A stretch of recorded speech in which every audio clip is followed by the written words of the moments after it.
Welcome along to the Make It Count podcast. My name is David. My name's Matt. And we are the Taylor Bros.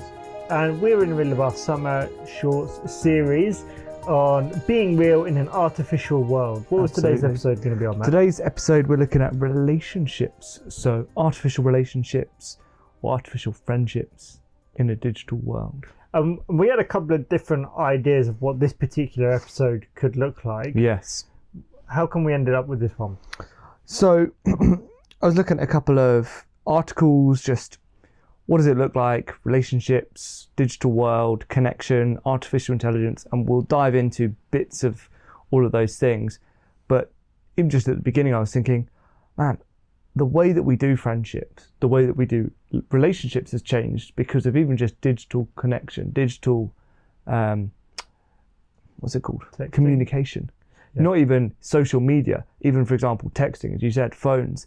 Most of my WhatsApp conversations now, kind of, if it's not an immediate thing, start with, wow, can't believe it's been so long. Mm-hmm. Do you know what I mean? And so they've become like a digital letter of, oh, let's catch up over all the things that's happened the last 6 months.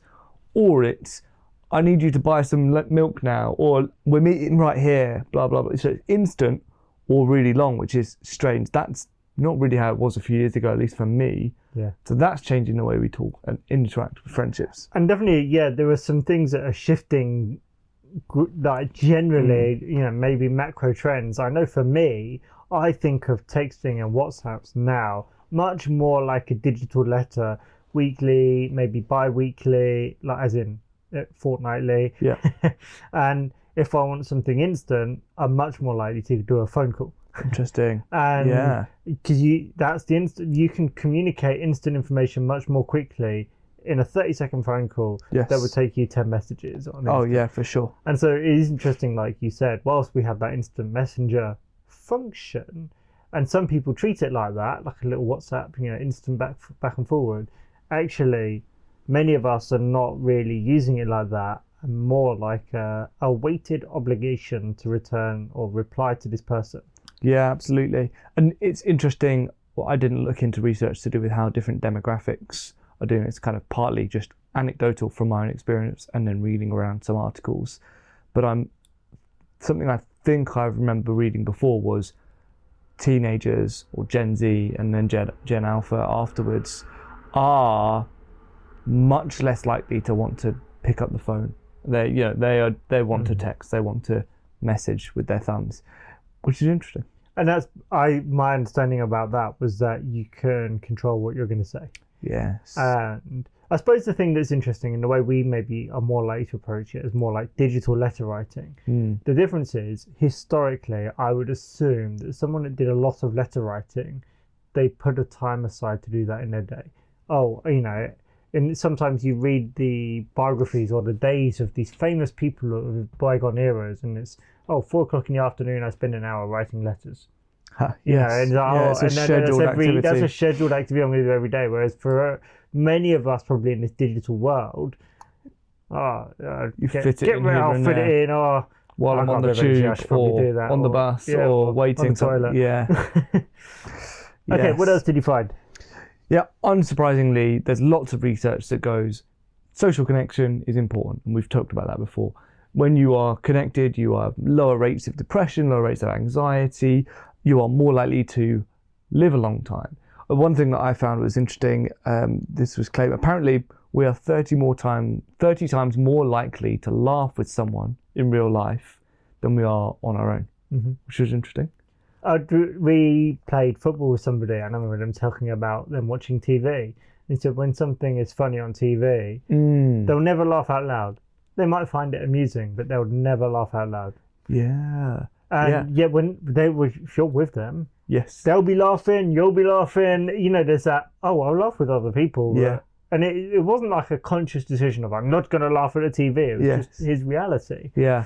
I remember a recent example of that. I watched a film and I enjoyed it. And then I watched it with a friend and I enjoyed it so much more because I kind of knew what was coming up, but I waited for like the laugh moments and we laughed out loud together. I kind of would chuckle a little bit to myself before, but I laughed out loud with this friend. It's a shared experience, isn't it? And then, of course, the flip side of the connection piece is when we feel disconnected, when we feel lonely, all of the reverse things happen.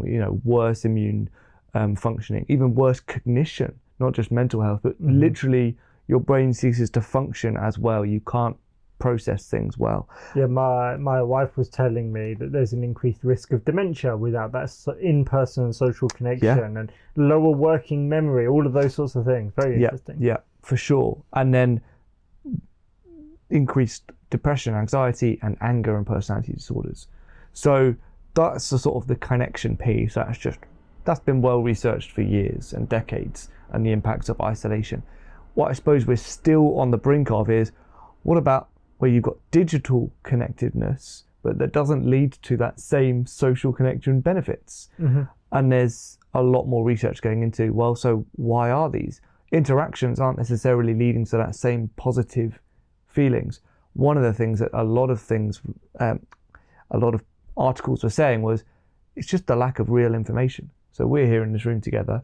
I can read your cues, your non-verbal communication. I can read all of that.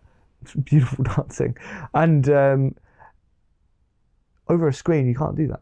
Or even worse, when it's just text, you miss so much. And so you're much more likely to miscommunicate, and miscommunications lead to frayed relationships. And that's just one element of what's going on there. And I think another element that is quite interesting, we're talking about this artificiality or these digital connections, is it's a superficiality. Yes. So it feels, I'm talking to somebody, we've got a bit of a connection, but it's a bit of a connection. And it's like a fast food almost. I think, this is my own reading on it, but it tastes good. It feels similar, but it's not the depth or it doesn't meet those deeper needs that the human person needs. Yeah. And I thought that was interesting, that idea that actually these digital connections often lead to more superficiality. Yes, absolutely. And we'll get in a little bit to some of the how-tos, or what can we do.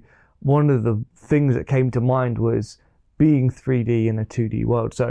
So much of this thing it's flattened onto a screen, and apparently we feel less empathetic when we're behind a screen. All of these elements of, there is something, media, literally the word media comes from mediated. There is something that stands between. And I really liked the way one article referred to this digital connections, or the screen acts as both a bridge and a barrier.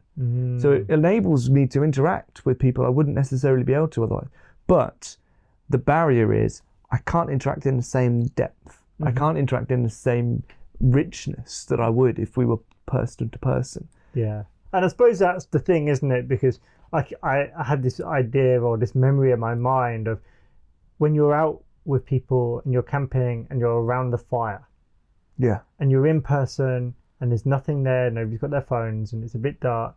And there's just a real connection piece for many people. There's an openness, a trust. Hey, we're all kind of here in the dark, and there's a fire here, and it's cozy, but it's kind of like dangerous. And actually, you connect in a much richer, deeper way than you could. And I hadn't thought about that idea of that media being mediated. Yes, there's an opportunity for, if you're an influencer, to now speak to thousands of people, but it's one way. Yes, absolutely. It's barely two-way. And so that connection, that trust, that vulnerability, the two-wayness of it can be very difficult to do digitally. Hugely. One thing I wanted to go back to on the loneliness thing, I came across this sort of art, what's it called? The abstract of some research that had been done, and it was on loneliness back in 2008. And this was really fascinating.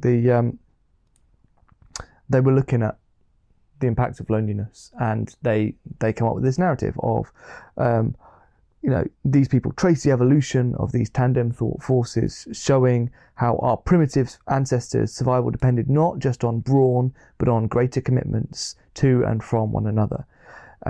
So this pain response of loneliness was so powerfully disruptive that even now, millions of years later, a persistent sense of rejection or isolation can impair DNA transcription in our immune cells. So of course the narrative there is it's the survival necessity that has made this evolutionary positive thing of connection and negative of isolation. I was like, okay, that's fine. That might be the physical mechanism at play, or it might not be. But I immediately went to, hang on, that's really tells with the story of Genesis, where you've got this, they're naked and unashamed. They are in this beautiful relationship. There's no fear, there's no shame, and totally vulnerable physically and emotionally and relationally. And then they take the fruit, this, whatever that was, the metaphorical or whatever, and then the relationship is broken. And the curse from God to the humans there is, the day you eat of it, or not the curse, the warning was, the day you eat of it, you will die. And I read that bit and I was like, a persistent sense of rejection or isolation can impair DNA transcription in our immune cells.